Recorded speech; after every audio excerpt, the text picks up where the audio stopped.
मेरा नाम उज़ैर जाहिद है. I'd be your instructor for project stakeholder management. Before we proceed, मैं थोड़ा सा क्लास के डायनामिक्स जानना चाहूँगा. कौन बंदा किस फील्ड से बिलोंग करता है, कौन से स्टूडेंट कहाँ से आ रहे हैं, प्रोफेशनल एक्सपीरियंस आपका क्या है, अगर आप प्रोफेशनली कहीं काम कर रहे हैं, या आप अगर एजुकेशन वाइज आपने कहाँ से क्या चीज़ करी हुई है, so that I may no कि आप किस बैकग्राउंड से फॉलो कर रहे हैं और हम अपने कोर्स को उसके हिसाब से थोड़ा सा मोल्ड कर सकें. यहाँ से हम शुरू करेंगे.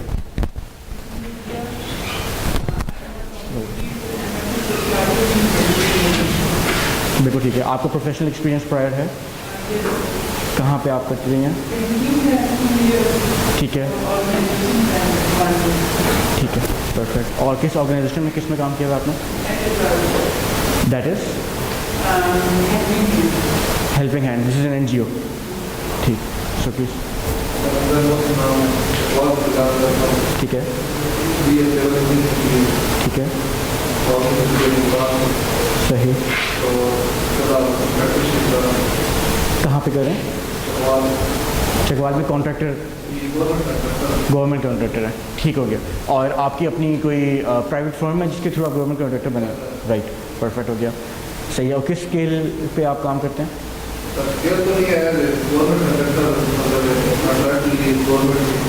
ठीक है. तो किस मोड में आप जाते हैं? रिपेयर एंड मेंटेनेंस पे जाते हैं, नई कंस्ट्रक्शन पे जाते हैं, रोड्स एंड ब्रिजेस पे जाते हैं? ठीक. और रोड्स एंड ब्रिजेस में कितने हैवी रोड्स, कितने हैवी ब्रिजेस?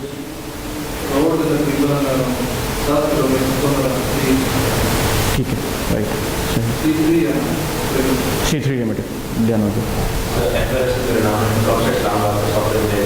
ठीक है, सही.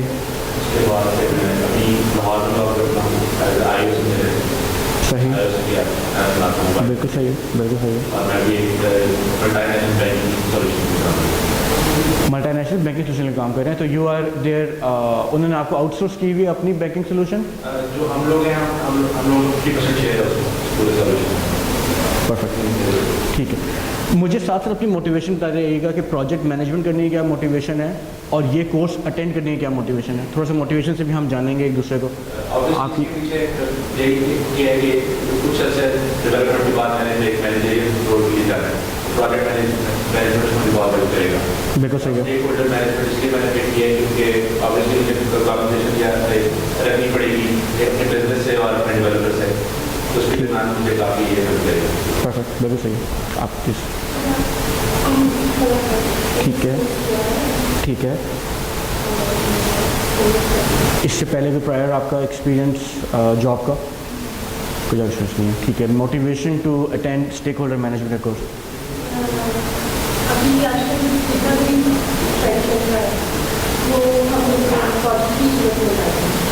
ठीक है, सही है. स्किल एनहेंसमेंट के लिए परफेक्ट हो गया. So please. ठीक है, सही, बिल्कुल ठीक है.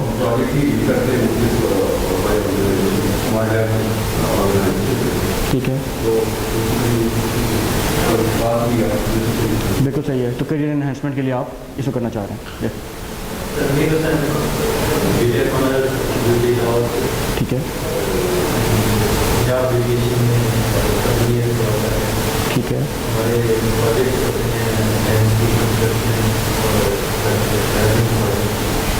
सही, परफेक्ट, ठीक है. Welcome on board sir, please.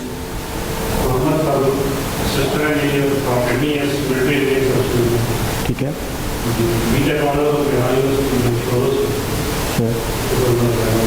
ठीक है,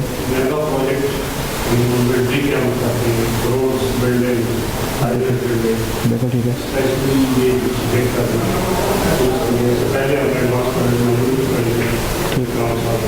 ठीक,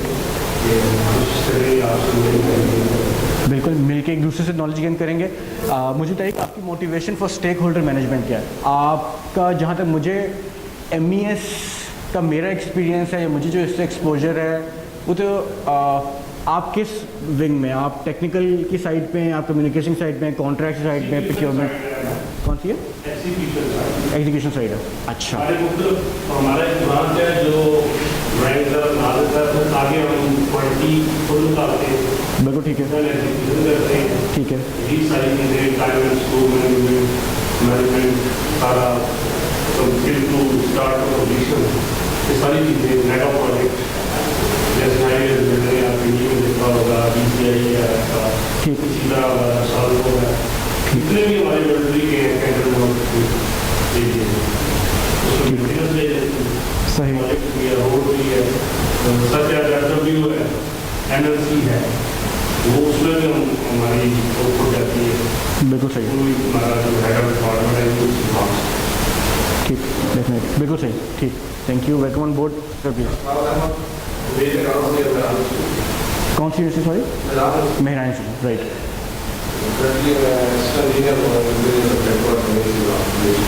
ठीक है।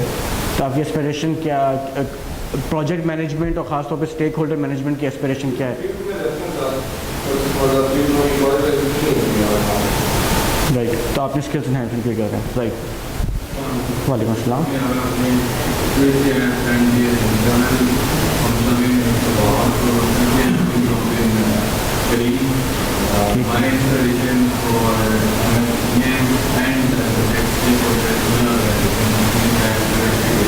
बिल्कुल सही, Because they are very open to take leadership any experiment science learning. So for that purpose I select PM know how I can manage the thing with science learning. बिल्कुल सही है। तो आप अपनी Stakeholder is also a key thing. I have to realize that what stakeholders are in which I am doing that. बिल्कुल ठीक है, definitely ठीक है। Welcome on board everyone. मेरी कोशिश होगी जिस बैकग्राउंड से आप लोग बिलोंग कर रहे हैं, हम थोड़ा सा कोर्स को इस तरह मोल्ड करें कि आप सब लोगों के कुछ ना कुछ वैल्यू एडिशन हो सके। By the end of your this 16 weeks मेरा एम है कि अगर आप कोई एक अच्छी बात भी अगर सीख गए तो मेरा एम कामयाब हो जाएगा, सही है। So it will be a two way learning. Class को इंटरेक्टिव रखेंगे थोड़ा, मैं आपसे सीखूंगा, आप मुझसे सीखेंगे और हम मिल के कोर्स की कंप्लीशन की तरफ जाएंगे। थोड़ा सा मैं अपने बारे में बता दूँ। I am Uzair Zahid. I have done my degree in finance and investments from NUST. Then मेरा कॉर्पोरेट का एक्सपीरियंस है, कॉर्पोरेट इन्वेस्टमेंट बैंकिंग का experience. I have been working with major corporates जिसमें बेस्टवे ग्रुप है, Fauji group itself, then we have Nishat group के कुछ players हैं, कुछ स्टील के प्लेयर्स हैं, कुछ पावर सेक्टर के प्लेयर्स हैं। देन गवर्नमेंट सेक्टर में भी पंजाब इरीगेशन के साथ सेल्फ काम करते रहे हैं हम। कंस्ट्रक्शन सेक्टर में भी हमारे 4-5 एक्सपोजर्स मेरे हैं। तो आई हैव बीन, मेरा role from a banks point of view had been of financial advisory, so much so कि हम बेस्टवे सीमेंट ने अपना एक प्लांट लगाया भी हतार में, ब्राउन फील्ड ग्रीन फील्ड चल रहा है उनका मियाँ वाली के साइड पे। So I have been the financial adviser from bank Alfalah land. तो एक ओवरऑल एक्सपोजर वहाँ से कॉर्पोरेट करियर का मेरा वहाँ से, that has been the start of my journey. I am CFA। Then उसके बाद I have done my masters in majors in supply chain, minors in marketing and कुछ कॉर्पोरेट ट्रेनिंग्स का मुझे शौक़ है और एक्सपोजर भी है। और इसी चीज़ को आगे लेके चलते हुए हायर एजुकेशन के साइड पर I have had represented Pakistan in international conferences, international association of university presidents world over की हायर एजुकेशन की जर्नी की कॉन्फ्रेंस होती है, उसमें आई रिप्रेजेंटेड पाकिस्तान। वहाँ से मेरा जो फोकस है that has been shifted to the higher education in itself. So right now I am incubating a couple of businesses, साथ में एक डिस्ट्रीब्यूशन कि कुछ लेकर आए हैं इंटरनेशनल मार्केट से into Pakistan. So working on exclusive distribution channels as well over e-commerce, broadening Pakistan horizon. This is मेरा छोटी सी journey. My aim from any course, from anything, even from this 3-hour lecture is a retirement plan of 40 years. I want to retire myself at the age of 40. So every day whatever I work, I ask myself one question at the end of the day कि आज जो मैंने काम किया है क्या ये मेरे रिटायरमेंट प्लान में ऐड किया या subtract? Will this make me financially free at the end of age of 40 और will this not? So this is my aim. हर दिन जो काम करता हूँ मेरी एक पॉजिटिव एम है मेरे माइंड में कि मैं किसी से कोई चीज़ सीख लूँ इज़ फर्स्ट थिंग, सीखना is very important. Second is किसी को कोई अच्छी बात बता दूँ। अगर ये दो चीज़ मेरे कंप्लीट हो गई तो आई से कि I contributed at least to some level to this society and to my 40-year retirement plan. तो इस एम से लेट्स स्टार्ट। माशाल्लाह आप सब लोगों का काफ़ी डाइवर्स एक्सपीरियंसेस भी हैं, डाइवर्स बैकग्राउंड्स भी हैं, एजुकेशन पॉइंट ऑफ व्यू से भी आप लोग हर अपनी अपनी फील्ड में माहिर हैं। सो हम आप लर्निंग का 2-way कर्व रखेंगे। So before we start project stake holder management, any idea for anyone what is a stake holder management? बिल्कुल ग्राउंड लेवल पे अगर मैं बात करूं, सो एज ए सेड हम इस तरह इंटरेक्टिव रखेंगे। सो इस इंटरेक्शन में हम एक दूसरे से भी सीखेंगे, आप मुझसे भी सीखेंगे और मैं आपसे भी सीखूंगा, सही है? So it will be 3-way learning. So stake holder management की बेसिक सी डेफिनेशन किसी के माइंड में कोई चल रही हो? जी सर, एनी पर्सन जिससे आपका जो प्रोजेक्ट है वो अफेक्ट कर रहा हो या कर रही हो, उनको मैनेज। बिल्कुल definitely you got it right. लेकिन फ़िलहाल मैं प्रोजेक्ट के लफ्ज़ को मैंने साइड पे कर दिया। हम सिर्फ बात करते हैं स्टेक होल्डर मैनेजमेंट। जिस टाइम पे हमने ये दो लफ्ज़ सीख लिए उस टाइम पे वो प्रोजेक्ट के लिए है, कंपनी के लिए है, मल्टीनेशनल के लिए है, एंटिटी के लिए है, आपके डिपार्टमेंट के लिए, जिस भी चीज़ के लिए, वो हर चीज़ में रेप्लिकेट होना शुरू हो जाएगा, सही है? तो प्रोजेक्ट के पॉइंट ऑफ व्यू से आपने बिल्कुल ठीक बात की। हम जेनेरिक पॉइंट ऑफ व्यू से बात करते हैं। कोई एनीवन एल्स स्टेक होल्डर? जी प्लीज।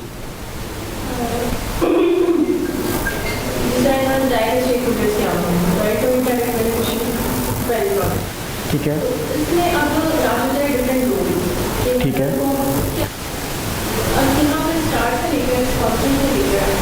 उसके बाद एंड प्रोडक्ट जो भी है यूजर ये सर्विस वहाँ तक आधा घंटे पूरे स्टेक होल्डर। बिल्कुल हर स्टेक होल्डर है उनकी थ्रू आउट की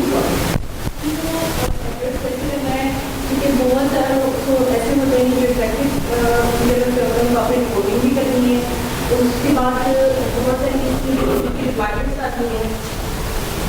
ठीक है, उनकी रिक्वायरमेंट्स मतलब आपने हर लेवल के ऊपर उनकी पहले डिफाइन करना है कि हर स्टेक होल्डर रिक्वायरमेंट्स क्या है तो उसको लेवल किया है और उसके साथ इस तरह की आपकी इंटरेक्शन होनी है। बिल्कुल सही, आप बिल्कुल सही कह रही हैं। आपने भी कॉम्प्लेक्स कर दिया काफ़ी, हम इसको बिल्कुल ग्राउंड रूट रखते हैं। आपने कहा ठीक है, आपने कहा ठीक है, लेकिन काफ़ी एग्जैक्टली काफ़ी आगे आप चले गए। इससे ज़्यादा बेसिक चीज़, बिल्कुल basic, will keep it very basic starting में। कोई anyone else would an idea कि स्टेक होल्डर मैनेजमेंट, सिंपल सा एक आइडिया क्या है स्टेक होल्डर मैनेजमेंट का?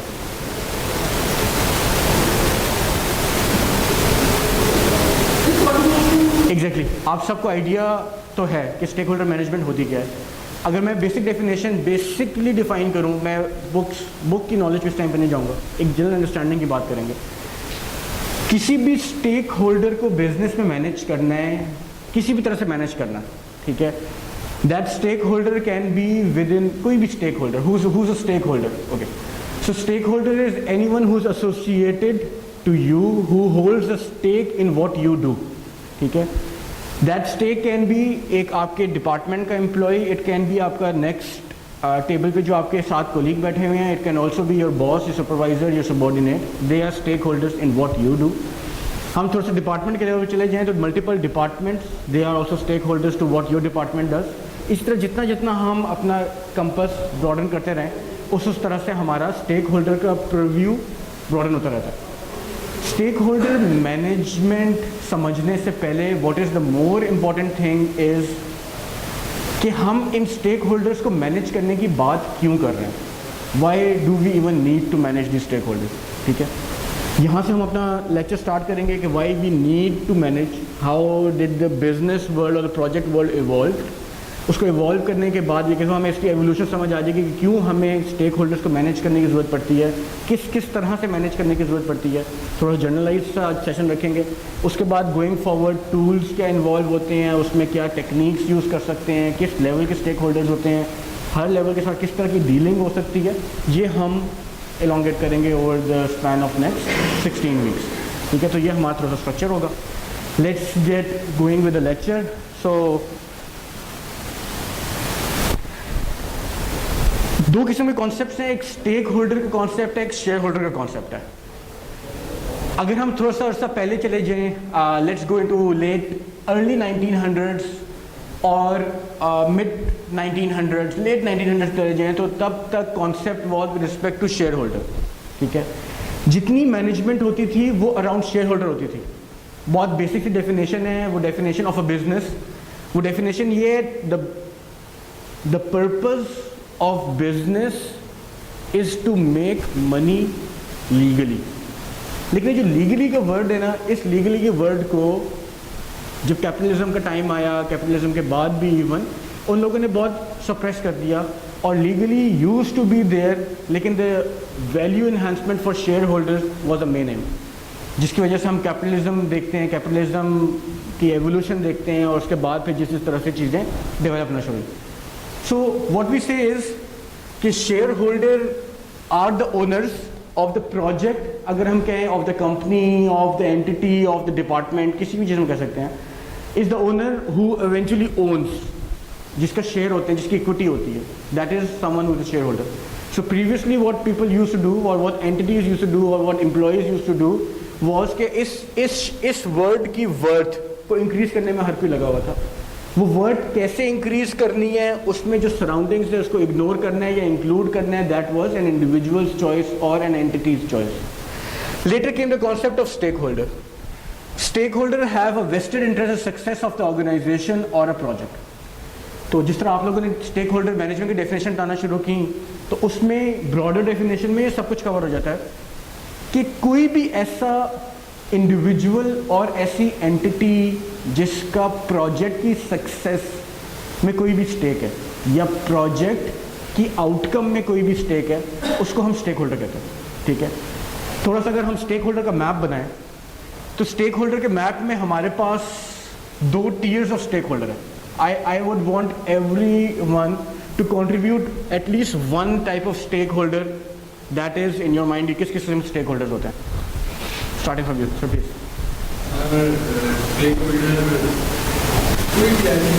कोई एक टाइप बता दें, एक टाइप ऑफ stakeholder आपके माइंड, आप you have been dealing with multiple stakeholders, कोई एक टाइप बता दें stakeholder। किसी भी कोई एक टाइप बता दें कि टाइप क्या है। For example if I need to say, मैं कहता हूँ कि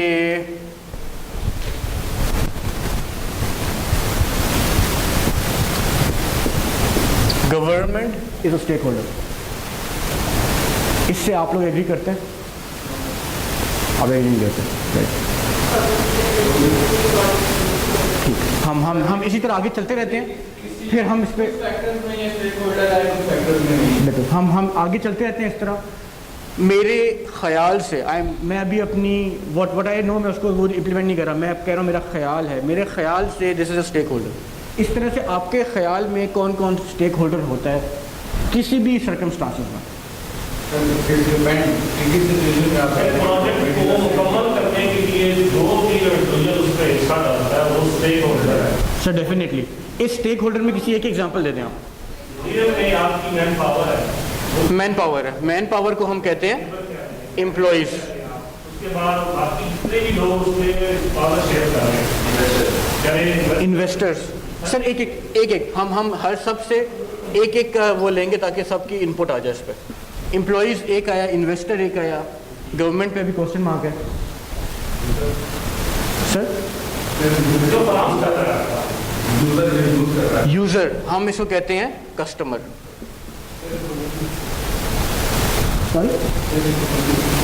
स्टीयरिंग कमेटी को हम कहते हैं मैनेजमेंट।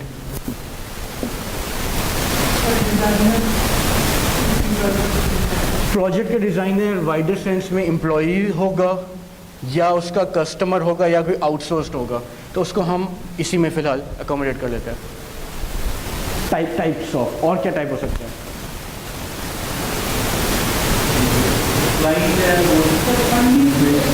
क्लाइंट कस्टमर में हमारा कवर हो गया। फंडिंग हमारे फाइनेंसर्स, इन्वेस्टर्स में या फाइनेंसर्स में कवर हो गया।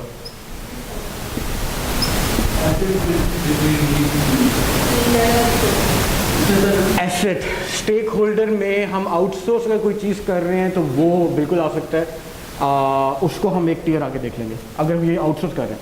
अगर कोई चीज़ परचेज कर रहे हैं तो that is an internal asset उस टर्म्स में। जी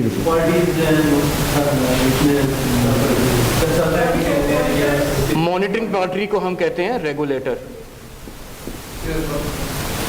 चेयरपर्सन हमारे मैनेजमेंट में आ गए, ऑडिटर भी हमारे इसमें आ गए।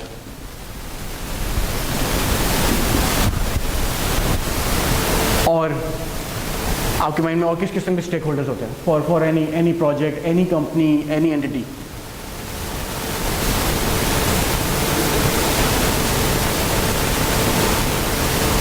इसको हम ब्रॉडर टर्म्स में देखें जी, जिस तरह का आपने मैप क्रिएट करवा के दिया है, दिस टाइप ऑफ मैपिंग हमारे पास आते हैं। We have a firm in between. इस फर्म फिलहाल हम समझेंगे द कॉन्सेप्ट कि हम वैल्यू क्यों मैनेज कर रहे हैं, तो हम अपनी जितनी बात करेंगे वो फर्म के अराउंड करेंगे।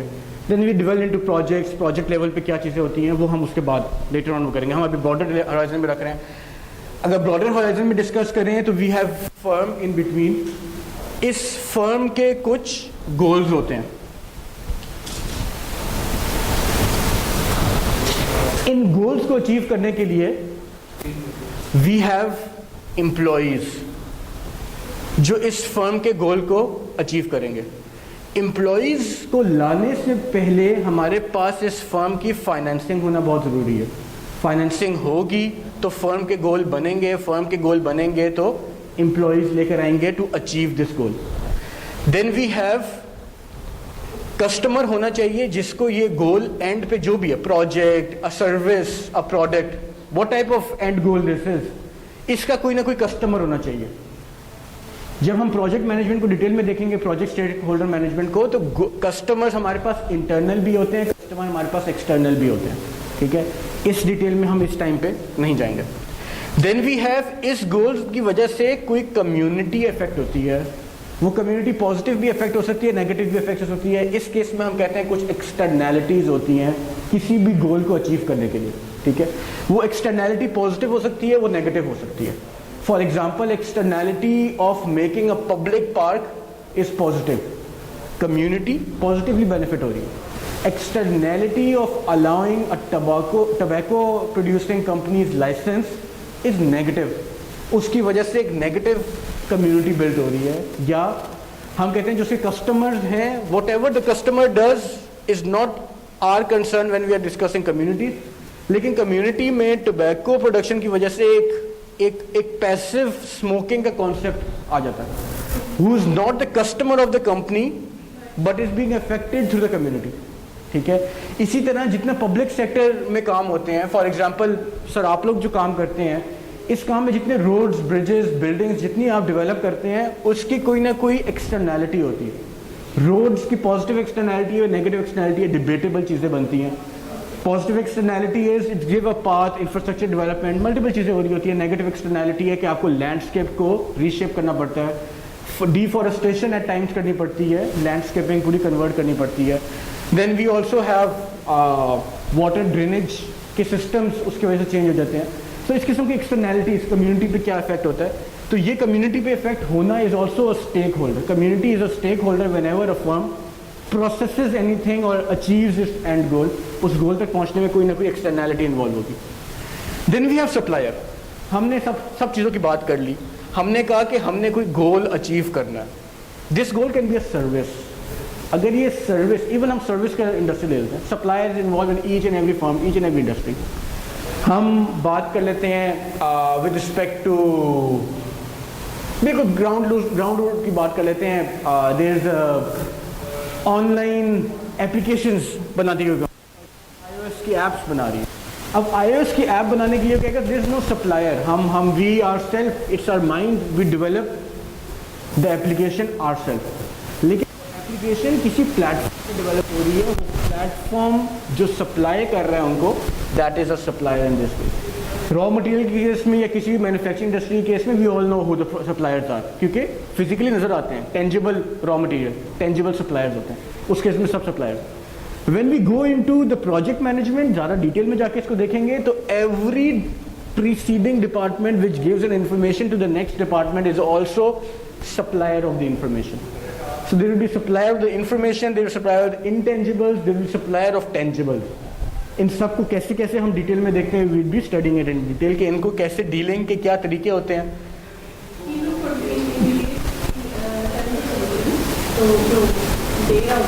बिल्कुल बिल्कुल. जो टर्न की सॉल्यूशंस होते हैं या जो हैंडओवर रेडी हैंडओवर सॉल्यूशंस होते हैं, उसमें जो पूरा प्रोजेक्ट हैंडओवर कर रहा होता है for a firm that is the supplier. For example sir आपके केस में देयर माइट बी सब कॉन्ट्रैक्टिंग, जो आप FWO को NLC को किसी को सब कॉन्ट्रैक्ट करते हैं, एंड यू से कि ये हमें 50 किलोमीटर्स की रोड डेवलप चाहिए, इतनी डेवलप चाहिए कि हम आके उसका इफ्तिताह कर सकें. So that is a type of a turnkey solution. Turnkey solution में वो कहते हैं बिल्कुल ठीक है, you forget whatever we do, you pay us, will do our job. ठीक है. So at the end of the day वो पूरा प्रोजेक्ट आपको सप्लाई कर रहा है.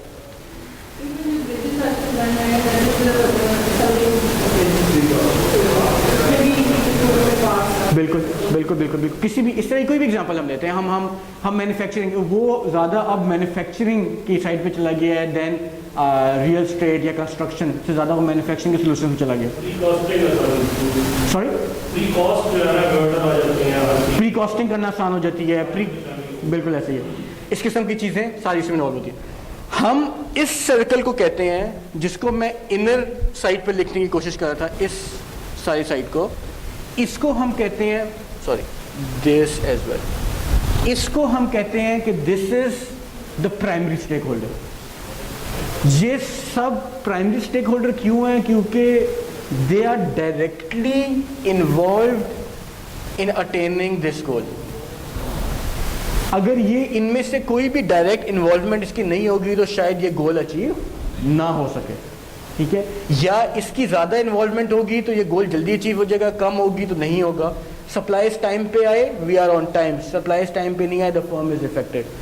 फाइनेंसर ने कमिट कर दी, फाइनेंशियल अमाउंट नहीं पे की, we are affected. Communities play a very important role. हम जब भी बात करते हैं किसी फॉरेस्ट में लेट्स से डेवलपमेंट करने की, कोई इवन अम्यूज़मेंट पार्क डेवलप करने की किसी फॉरेस्ट साइट पे, तो उसमें कम्युनिटीज़ की बहुत ज़्यादा एक रिपरकशन आती है कम्युनिटीज़ की साइड से. एक रिपरकशन आती है गवर्नमेंट की साइड से. गवर्नमेंट इज देन अगेन थोड़ा सा एक्सटर्नल स्टेक होल्डर होता है, लेकिन इस किस्म की रिपरकशंस आती हैं. तो communities play a very important role in the achieving the goal of the final product. इसी तरह से हम बात करते हैं कोई केमिकल मेकिंग इंडस्ट्री है. अगर वो केमिकल मेकिंग इंडस्ट्री अपना केमिकल बनाना शुरू कर रही है, everything else is in order, लेकिन वहाँ की जो कम्युनिटी है, it does not allow a chemical setup to be installed there. Exactly. तो उस वजह से ये फर्म जो है वो डायरेक्टली इफेक्ट हो सकती है इस चीज़ से. इन कम्युनिटीज़ के ज़्यादातर जो मैंडेट्स होते हैं, वो मैंडेट्स यहाँ पे जाते हैं, यहाँ पे जाते हैं, यहाँ पे जाते हैं, यहाँ पे जाते हैं, यहाँ पे जाते हैं, इन कम्युनिटीज़ के मैंडेट. सो कम्युनिटीज़ से क्या एक्सटर्नैलिटीज़ में क्या इफेक्ट कर रही है, ये सारे भी इनका पर्पस सर्व कर रहे होते हैं. कस्टमर का पर्पस भी जो आउटर सर्कल है ये सर्व कर रहा होता है. तो हम कहते हैं इसको secondary tier of stakeholders. Secondary tier of stakeholders में क्या कुछ आता है? फॉर एग्जांपल हम बात करते हैं मीडिया की. मीडिया कोई ना कोई इंटरेस्ट होगा कि ये काम हो रहा है कि ये काम नहीं हो रहा, लेकिन अगर मीडिया अपना इंटरेस्ट शो करे या ना करे, उससे जो प्राइमरी सर्कल है उसको बहुत कम या कोई इफेक्ट नहीं होगा. Media does create an influence. वो एक इन्फ्लुएंस क्रिएट करता है. उस इन्फ्लुएंस की वजह से वी से कि it's a stake holder, we need to manage the media और the medium properly. So that comes under the secondary tier of stake holder management. Then we say competition. हमने कहा कि हमने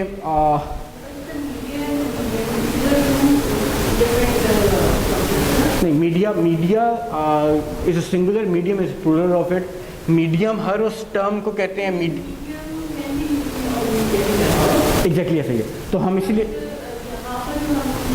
जो आपकी डेवलप हुई है या पार्ट वगैरह, यहाँ पर जो हमारा ब्रॉडर इशू मिल गया है वो बड़ा नेगेटिव और पॉजिटिव। एग्जैक्टली ऐसे ही है। जो एग्जाम्पल्स नहीं है उसमें मीडिया प्ले कर रहा है, लेकिन जो हम वाइडर टर्म पे जाकर देखते हैं तो उसमें मीडियम आ जाता है। तो हम वाइडर में कैसे जाए, टर्मिनोलॉजी हम उसमें डिटेल में कैसे जाते हैं वो will be getting later into the detail. शायद by the mid of the course हम इस आउटर सर्कल की एग्जैक्टली एक माइंडसेट पे बात कर रहे हो, और वो कैसे कैसे इन्फ्लुएंस करता है, कैसे उसको टैकल किया जाता है, उस पर हम लेटर डिस्कस कर रहे हो। ये चलते हैं। अच्छा, so now we talk about competition, competitors.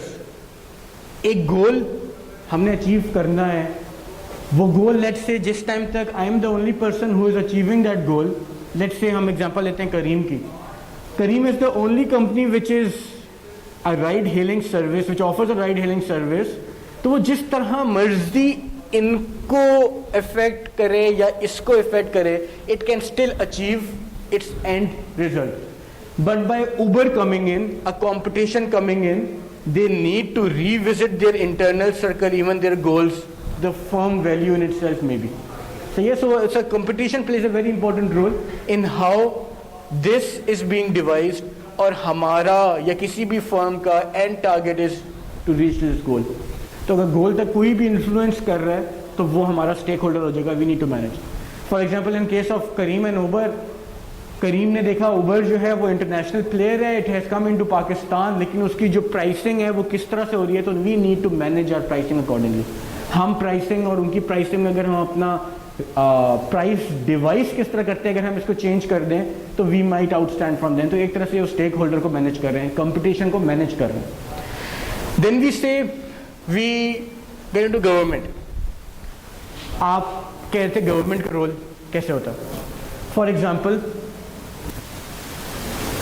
आप सॉरी किस इंडस्ट्री से आप, कुछ है आपका प्रैक्टिकल बैकग्राउंड, किस में आपने किया हुआ है? नहीं, BS सिविल में। और आप अभी कोई प्रैक्टिकली कर रहे हैं कहीं? नहीं कर रहे, ओके। BS सिविल इंजीनियरिंग की अगर हम बात करें, BS सिविल की हम बात करते हैं तो यू मेक बिल्डिंग्स, ठीक है। बिल्डिंग्स, कंस्ट्रक्शन, कोई भी field, any field of construction is involve in it. क्या आपने कोई मेगा स्केल कंस्ट्रक्शन प्रोजेक्ट करना हो तो आपने सुना होगा कि इन्वायरमेंटल प्रोटेक्शन एजेंसी का अप्रूवल लेना होता है आपको। That is a government entity, that is a government interest, the government is playing it's interest in it, ठीक है। इसी तरह कोई नार्कोटिक्स का काम करने का सोचें, कोई ड्रग्स का काम करें, और drug regulatory authority, drug regulatory authority is a sub division of government which is working in it. Pakistan engineering council वो गाइडलाइंस दे रहा है, पेपरा वो आपको रूल करके दे रहा है कैसे क्या चीज़ कैसे करके चलनी है। आप ये कह सकते हैं पेपरा ने तो अपनी गाइडलाइंस दे दी, उस गाइडलाइंस के बाद तो वो स्टेक होल्डर नहीं रहता। लेकिन इन माई व्यू और इन view a debatable view that is कि पेपरा ने अपनी गाइडलाइंस दे दी, उस गाइडलाइंस में there are some judgemental inputs.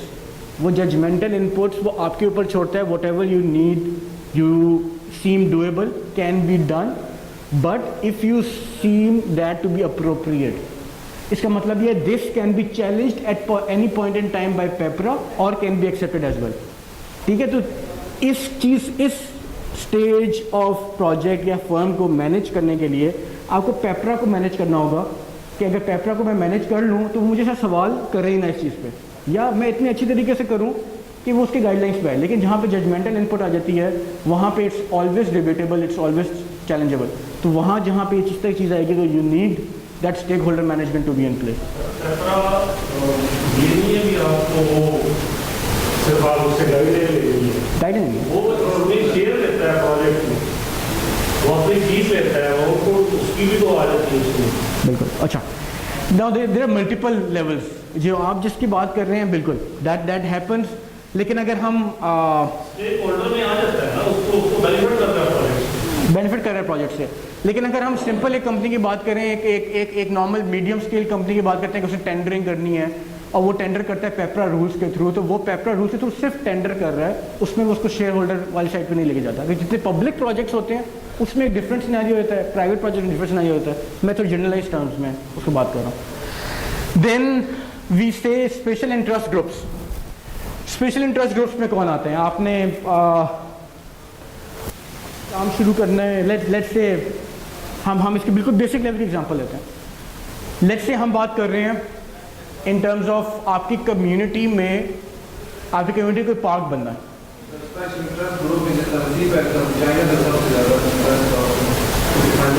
नहीं, वो गवर्नमेंट लेवल पे डिसीजन आ जाता है। स्पेशल इंटरेस्ट ग्रुप को हम बिल्कुल लेमैन एग्जांपल में समझते हैं। वो लेमैन एग्जांपल उसकी ये है कि आपकी कम्युनिटी में कोई चीज़ होनी है। अगर कम्युनिटी में लेट्स से एक डिसीजन लेना है कि पार्क एक डेवलप करना है, पार्क डेवलप करने के लिए बहुत कॉमन एग्जांपल है, हम सब रिलेट कर सकेंगे। नमाज के बाद जितने कम्युनिटी के सीनियर्स होते हैं वो मस्जिद से निकलने के बाद एक डिस्कशन करते हैं कि ये जो यहाँ पार्क बन रहा है, क्या ये पार्क वायबल है, बनना चाहिए, नहीं बनना चाहिए। अगर बनना चाहिए बहुत अच्छी बात है, अगर नहीं बनना चाहिए तो हमारी कम्युनिटी के लिए इट्स नॉट गुड, तो वो उस डिसीजन को अपोज करते हैं। उस डिसीजन को अपोज करने के लिए they are a type of special interest group, जिनका इंटरेस्ट है अपनी कम्युनिटी को सेफ गार्ड करने के लिए, और वो एक ग्रुप फॉर्म करके दे गो फॉर इट। एनजीओज की इसमें एग्जांपल आ जाती है, एनजीओज भी सारे काम करते हैं। Then we have World Bank example है, यूएसएड के एग्जांपल है। World Bank special interest group कैसे बनता है? वर्ल्ड बैंक सेज कि मैंने पॉवर्टी एलिवेशन पे काम करना है, और पॉवर्टी एलिवेशन के लिए ये 4-5 मेजर्स हैं which needs to be taken in a society और इन अ कंपनी जो भी पॉवर्टी से रिलेटेड, एजुकेशन से रिलेटेड काम कर रही होगी। अगर वो उसको नहीं फॉलो करते तो वर्ल्ड बैंक जंप्स इन और कहते हैं अगर पाकिस्तान को मैं डोनेशन दे रहा हूँ या एड दे रहा हूँ तो वो मैं इस टर्म्स एंड कंडीशंस में दे रहा हूँ, this needs to be filled, तो that is special interest group. USAID अपने जितने प्रोजेक्ट कराता है, that is another special interest group. Then we have politics, इसमें आ जाती है। We won't be getting much into the politics, लेकिन एक जनरल अंडरस्टैंडिंग के लिए politics is a special interest group. What needs to be done, what does not needs to be done. Then consumer advocate groups. Consumer advocate group is a very interesting scenario. This consumer advocate group falls in each and every organization within itself and outside of the organization as well. Human Rights Commission आ गया, consumer advocate group है. Then we have Animal Protection Agency आ गई, consumer advocate group है. Consume कौन consume कर रहा है, या किस केस में यूटिलिटी क्या हो रही है, सप्लायर्स कौन है, इन सारी चीज़ों से कंज्यूमर एडवोकेट ग्रुप्स यहाँ पर आके फॉलो करते हैं। Then we have political influential in consumer advocate groups as well, कि लेट्स से हम बहुत से ऑर्गेनाइजेशन के हम देते हैं यूथ विंग्स हैं, वो यूथ विंग्स जो है ज़्यादातर कंज्यूमर एडवोकेट ग्रुप के तौर पर काम कर रहे होते हैं कि क्या चीज़ होनी चाहिए, क्या चीज़ नहीं होनी चाहिए। So this is a general scenario of the stake holder, कि किस किस्म के स्टेक होल्डर फॉल करते हैं और किस तरह फॉल करते हैं। सो प्राइमरी स्टेक होल्डर्स की मैनेजमेंट एक डिफरेंट तरीके से होती है, secondary shareholder stakeholder की मैनेजमेंट एक डिफरेंट तरीके से होती है। बिफोर वी गो, हम ये समझते हैं कि managing for stakeholders evolve कैसे हुआ, स्टेक होल्डर को मैनेज करने की ज़रूरत क्यों पेश आई, और किस तरह से क्या चीज़ें जिनको हम मैनेज करते हैं तो stake holder management itself complete हो जाती है। एग्जैक्टली सारी हुई बातें जो हमने पहले एक डायग्राम के थ्रू की। This diagram is the crux of your whole course. अब इसके आगे ये डेवलप ये होगा कि क्यों मैनेज करने की ज़रूरत पड़ी, किसको कैसे मैनेज करते हैं, क्या स्ट्रेटजीज किस पे लगानी चाहिए, किस पे क्या चीज़ नहीं लगानी चाहिए, एक फर्म का क्या लेवल है तो उसको हम किस तरह देख रहे होंगे, किस फर्म का या किस प्रोजेक्ट का क्या लेवल है तो उसको हम किस तरह देख रहे होंगे। सो रिलेशनशिप को या stake holder management, managing value management, किसी चीज़ की मैनेजमेंट फॉर स्टेक होल्डर्स को अंडरस्टैंड करने से पहले ये अंडरस्टैंड करना ज़रूरी है कि business in itself is a set of values या सेट ऑफ रिलेशनशिप। ठीक है, वो रिलेशनशिप क्या है? वो रिलेशनशिप मॉनेटरी हो सकता है, वो रिलेशनशिप नॉन मॉनेटरी हो सकता है, नॉन मॉनेटरी से इकोनॉमिकल वैल्यू फ्लो कर सकती है, कोई फाइनेंशियल वैल्यू फ्लो कर सकती है, कोई फिजिकल गुड फ्लो कर सकता है, जो भी चीज़ होगी that is being worked around in terms of relationship. ठीक है, और इन्हीं रिलेशनशिप को मैनेज करने की हम यहाँ पर सारे उस पर बात कर रहे होंगे। सो मैनेजर्स जो हैं दे नीड टू कंसंट्रेट कि इन की स्टेक होल्डर्स जो हैं इनकी वैल्यू कैसे क्रिएट की जा सकती है, कैसे सस्टेन की जा सकती है। सो इन टर्म्स ऑफ, सर हम आपकी बात करते हैं MES के पॉइंट ऑफ व्यू से, हम कहते हैं कि आपका एक अकाउंट्स की ब्रांच है, आपकी एक प्रोक्योरमेंट की सप्लाईज की एक ब्रांच है, कुछ आपकी CMA से भी डीलिंग हो रही होगी इन टर्म्स ऑफ कॉन्ट्रैक्टिंग और उस टर्म्स में। बिल्कुल एग्जैक्टली तो आप कोई ना कोई वैल्यू पास ऑन कर रहे हैं, या वैल्यू दे रहे हैं या वैल्यू ले रहे हैं उनसे। तो जिसको भी आप वैल्यू दे रहे हैं, वैल्यू ले रहे हैं, उसकी वैल्यू को आप सस्टेन कैसे कर सकते हैं या इंक्रीज कैसे कर सकते हैं। This is what a stake holder manager does. ठीक है, आप जब भी किसी की वैल्यू को क्रिएट करेंगे, इन्हांस करेंगे और सस्टेन करेंगे, सस्टेन करने तक आपकी स्टेक होल्डर मैनेजमेंट होगी। ठीक है, फॉर एग्जाम्पल हम सब बात करते हैं, we have been in relationship of boss subordinate 90% of us. उस टर्म्स में हम बात करते हैं कि अगर हम बॉस को कोई वैल्यू दे रहे हैं अपने काम के थ्रू, उस वैल्यू को पूरे साल तक सस्टेन कर सकते हैं और अगले साल हम उसको इन्हांस करने की बात कर सकते हैं, तो we are a perfect boss subordinate relationship in that matter. ठीक है, इससे अच्छा सबॉर्डिनेट चाहे किसी बॉस को नहीं चाहिए होगा। ठीक है, so but that is a two way value stream. कैसे 2-वे वैल्यू करती है हम उसमें बाद में बात करेंगे, but this is a general example of कैसे वैल्यू कैसे फ्लो कर रही होती है in each tier. Monetary value जहाँ फ्लो कर रही होती है, जहाँ पे फिजिकल वैल्यू फ्लो कर रही होती है, जहाँ प्रोजेक्ट वैल्यू फ्लो कर रही होती है, वो हम सबको पता है। लेकिन एक बेसिक स्टार्टिंग से कहाँ से वैल्यू शुरू होती है, राइट फ्रॉम द इंटरव्यू कहाँ से वैल्यू शुरू होती है, वो this might be the point जहाँ से इंटरव्यू से एक वैल्यू शुरू हो जाती है और वहाँ पे आप स्टेक होल्डर मैनेजमेंट आपकी शुरू हो जाती है। Stake holder management is in an interview कि आप इंटरव्यू में जाकर बैठे हैं, उस इंटरव्यू में जो आप बैठे हैं तो the other person needs to pick your value, या आपने अपनी वैल्यू प्रॉपरली कम्युनिकेट करनी है उसको। उस वैल्यू कैसे सस्टेन कर सकते हैं, जिसकी डिस्कशन होती है over next 40 minutes 30 minutes in an interview. इसके अलावा कुछ भी नहीं। अगर वो वैल्यू कैसे क्रिएट करनी है, कैसे सस्टेन हो सकती है, कैसे इन्हांस हो सकती है, ये अगर आप पहले 5 मिनट में बता दें उनको, तो यू आर डन हायरिंग, आपको हायर कर लिया उन्होंने। इन अ प्रोजेक्ट सिमिलरली हैपन्स, अगर आप किसी थर्ड पार्टी से मिलकर प्रोजेक्ट कर रहे हैं, तो थर्ड पार्टी के साथ उस प्रोजेक्ट में कोलैबोरेशन करने से, जॉइंट वेंचर करने से, एक सबलेट करने से, जिस भी टर्म्स में आप जा रहे हैं, उससे अगले के लिए या नेक्स्ट जो पार्टी है स्टेक होल्डर, दूसरा स्टेक होल्डर, उसमें क्या वैल्यू ऐड कर रहे हैं, उसके लिए क्या वैल्यू है, वो आप इन्हांस सस्टेन कैसे करेंगे। If this gets on to his table in next 5 minutes, the project is done deal. If this gets into his, on their side of the table in next 2 hours, 3 hours, 2 weeks, 3 weeks, इस पे depend करता है। So multiple round of interviews, multiple round of meetings is only कि कौन किसको किस तरह से वैल्यू दे सकता है। वो value can be in multiple terms, और इसी वैल्यू को मैनेज करना है, इस वैल्यू को और उस स्टेक होल्डर को, इन दोनों चीज़ों को मैनेज करने की सारी बात चल रही होती है कि स्टेक होल्डर को कैसे मैनेज करते हैं। So what we discussed previously, एक डायग्राम के सूरत में, the business about customers, suppliers, employees, financers, communities, manager, interact and value creation.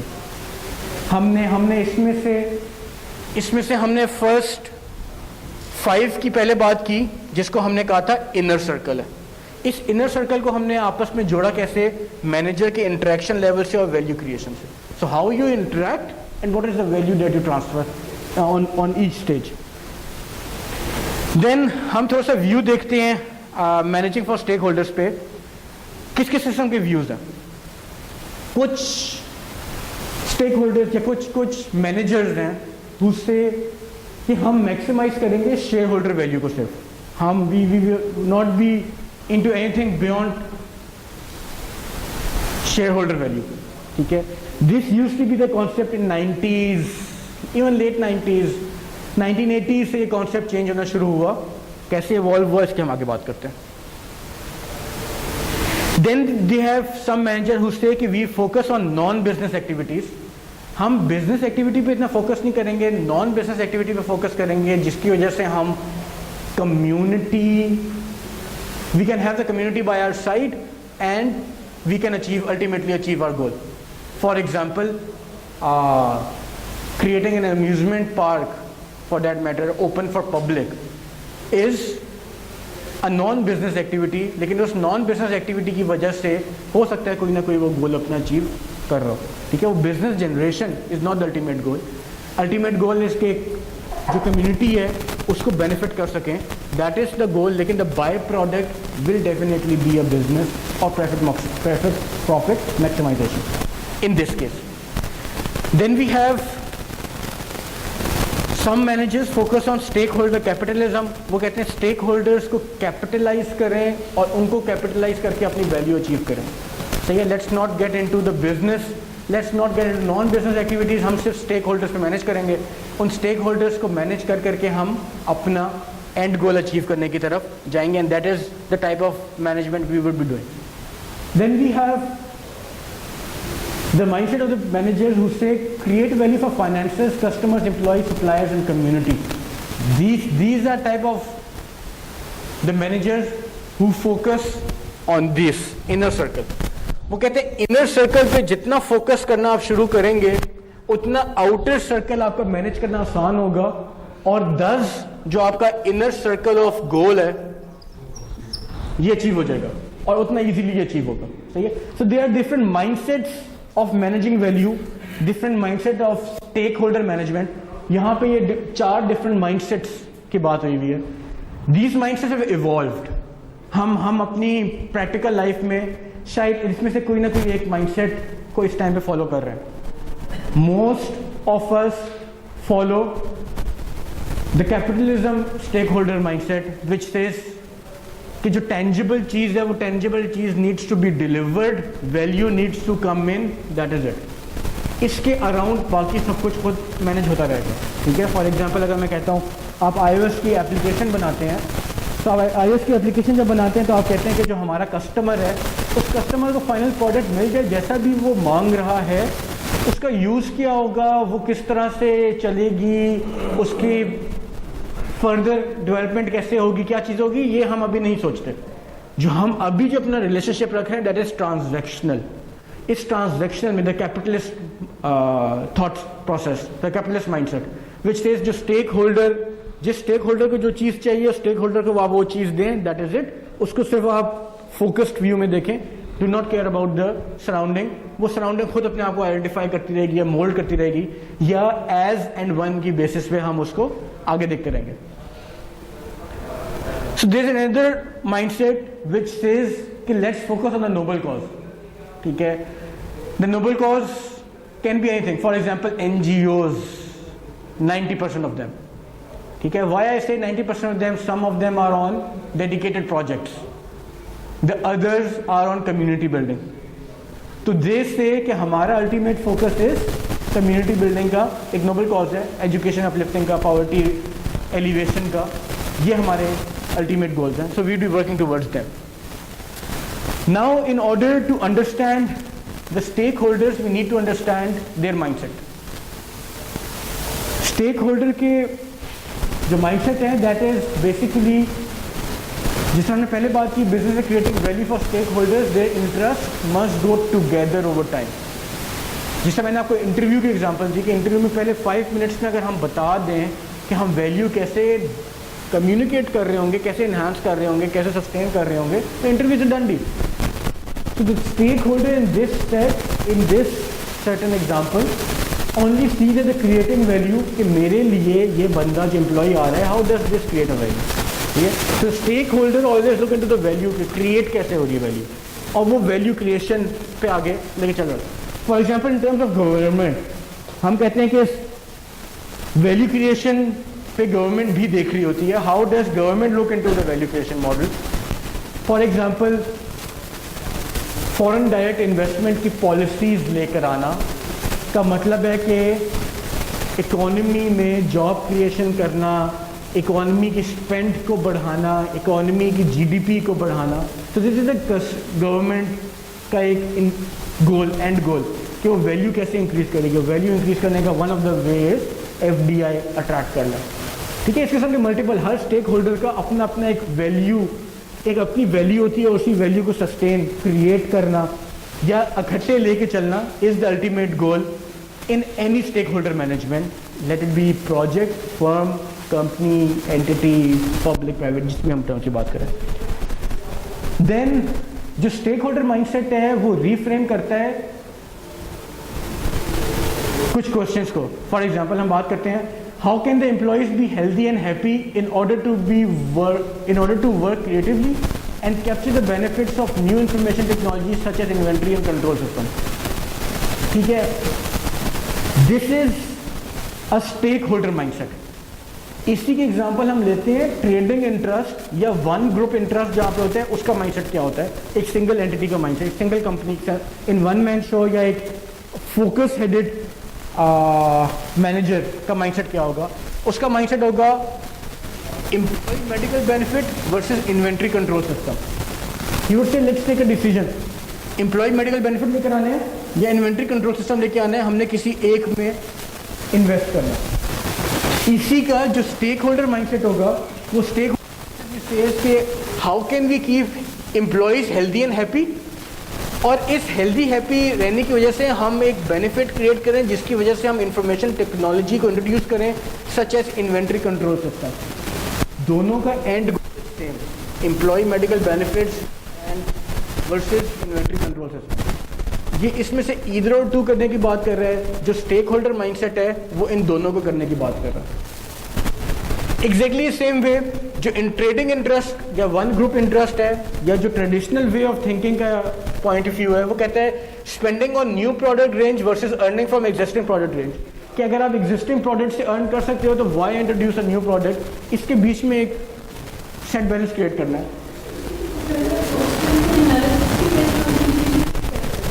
Exactly जो कॉस्ट बेनिफिट एनालिसिस के बेस पे डिसीजन होते थे वो ट्रेडिंग इंटरेस्ट ग्रुप्स करते हैं. जो स्टेक होल्डर मैनेजिंग ग्रुप्स होते हैं, they say how can we invest in new products and create higher earning. तो ये वो cost benefit analysis with respect to A versus B को इतनी अहमियत नहीं देते जितना वो कहते हैं कि हम न्यू इन प्रोडक्ट्स इंट्रोड्यूस करके वैल्यू कैसे क्रिएट कर सकते हैं.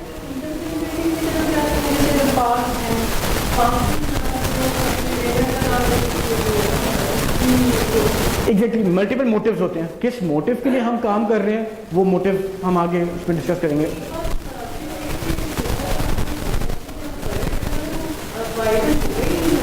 Okay, so this is how the stakeholders से वो रिफ्रेम करते हैं उस क्वेश्चन को. वो कहते हैं कि न्यू प्रोडक्ट्स कैसे लेकर आए which can create higher earning. Earning is the point, earning is the point. Earn करना है. बिजनेसेस का ultimate goal is to earn. That goal can be a primary goal, there can also be a byproduct. कुछ केसेस में वो by product हो जाता है, कुछ केसेस में वो अल्टीमेट गोल होता है. लेकिन businesses exist to earn, that is a true reality. और वो अर्निंग के अराउंड ही सारा काम हो जाता है.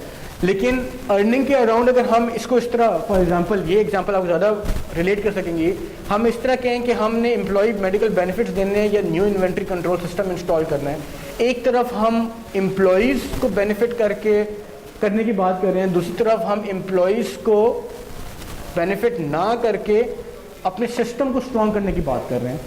तो this was a traditional thinking या ट्रेडिंग इंटरेस्ट ग्रुप्स इस तरह सोचते हैं.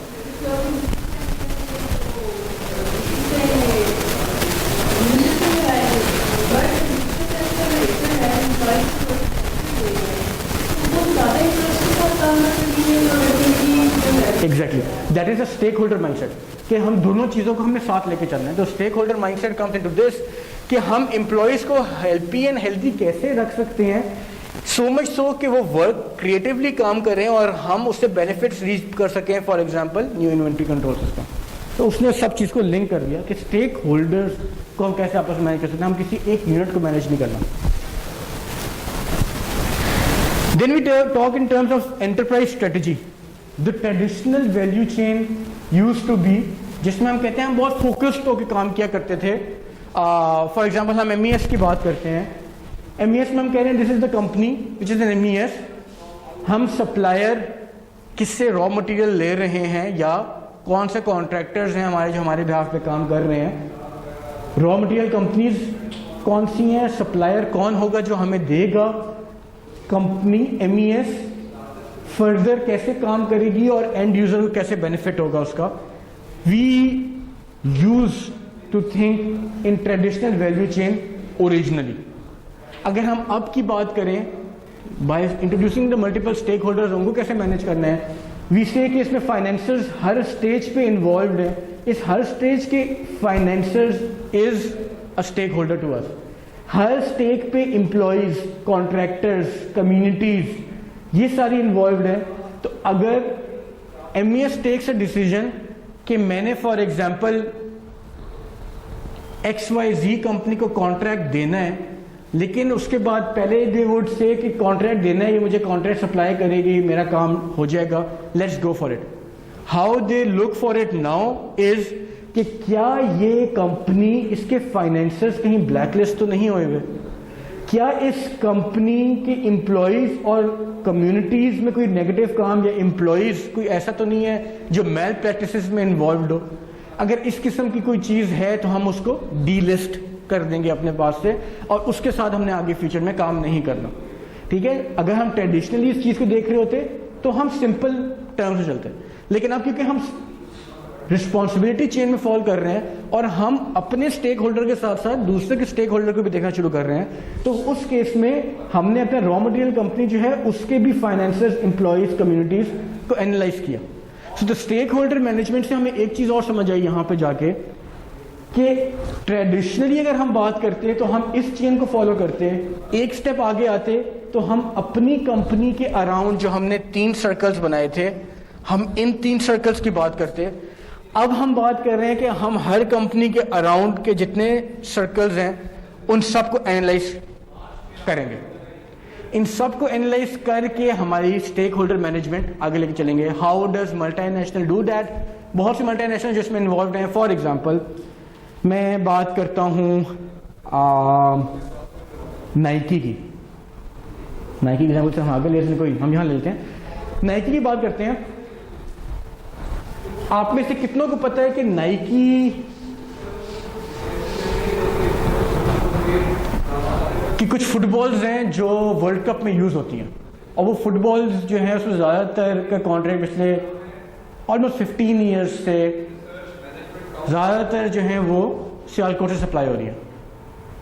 ठीक है, और आप में से कितने लोग चाइल्ड लेबर एक्टिविस्ट को उन्होंने देखा है पिछले 15 साल में इन्वॉल्व होता हुआ और उससे पहले इन्वॉल्व ना होता हुआ? ठीक है, so this is a kind of stake holder management जिसमें नाइकी कहता है कि मैं सिर्फ उस कंपनी से अपने प्रोडक्ट्स खरीदूंगा जिसमें चाइल्ड लेबर की प्रैक्टिसेस नहीं होती। सही है, so Nike is looking into its supplier कि वो सप्लायर की क्या प्रैक्टिसेस, क्या स्टेक होल्डर मैनेजमेंट कैसे कर रहा है वो, और I need to keep the relation with the supplier और I do not need to keep relation with supplier.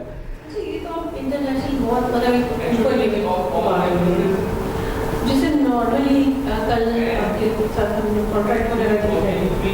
अब ये किस तरह से ये कंफर्म होता है कि जो ये वाली जो स्टार्ट पे आपने बताई है कि इसकी कोई एक्टिविटी इन्वॉल्व है, वो सारी चीज़ें, ये किस सर्टिफिकेट्स सबमिट करता है जो ये प्री क्वालिफिकेशन, जिसमें हमने देखें अगर आप कॉन्ट्रैक्ट अवार्डिंग की टर्म से बात करिए ना, कॉन्ट्रैक्ट अवार्ड करते हुए, तो कॉन्ट्रैक्ट